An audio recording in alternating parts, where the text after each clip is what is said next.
The departments that are under my deanship are architecture, urban planning, and media arts and sciences, which is part of the Media Lab. And then we have ACT, Art, Culture and Technology, and the Centre for Real Estate. You start as a dean by really looking at the whole school, and the department that wasn't as good as it could have been was architecture. And so a lot of focus has been on building that up in strength, and I have to say it's really one of the top in the country. Very sought after. We're really in competition now with Harvard and Princeton and Yale. We do very well in the competition too. So we know that we're at the right stage in terms of the quality.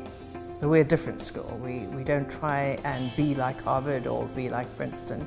You know, we're very much a school that's embedded in an Institute of Technology, and so, you know, we have strengths that are different from the other schools. But we certainly attract a very kind of entrepreneurial, high-spirited, explorative kind of student body. I mean, they come here to invent things and they want to make the world a better place. Deans, you know, build the strength of their faculty by, one, recruiting very well. Secondly, nurturing people as they proceed through.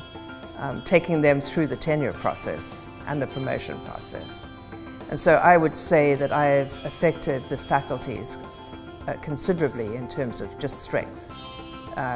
Many people tenured under my leadership, many new people recruited.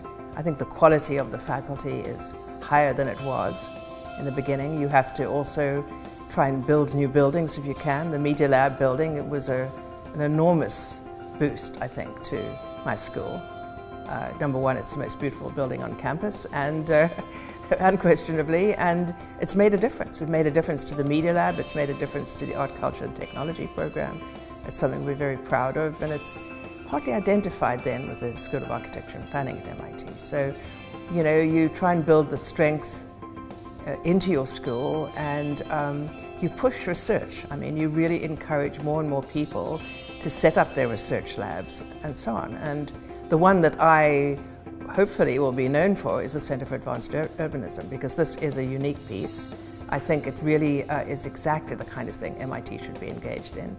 And I think it becomes a nexus point on campus for people interested in issues of the urban environment, or environment in general, by the way. I love creativity. I mean, I love inventing things. I love making things.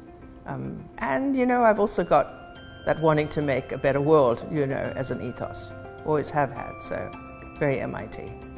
As a young student, I kept on taking more and more degrees. I have a degree, I have 3 master's degrees: architecture, urban design, and city planning.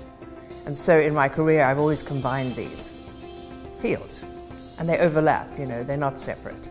And so the focus has been more in the urban realm, urban design, and my other focus has been housing.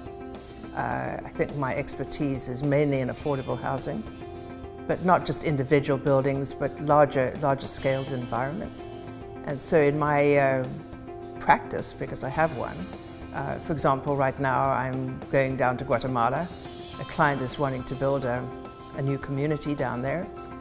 It'll be kind of moderate income housing, exactly the kind of thing I know how to do. We've been working with them for years. I'm working in China with a developer who's building low-rise office parks.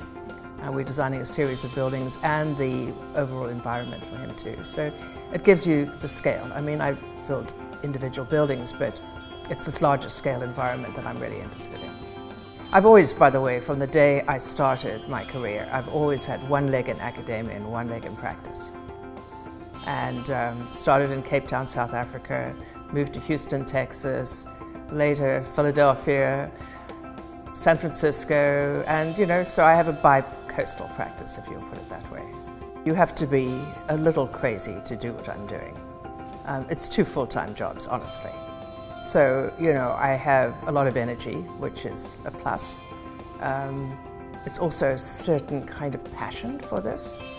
You know, you have to be very focused, very passionate, really believe that this is important, that you're actually making a difference in the world, and that ultimately you do need to build some things too, to actually see it in real life.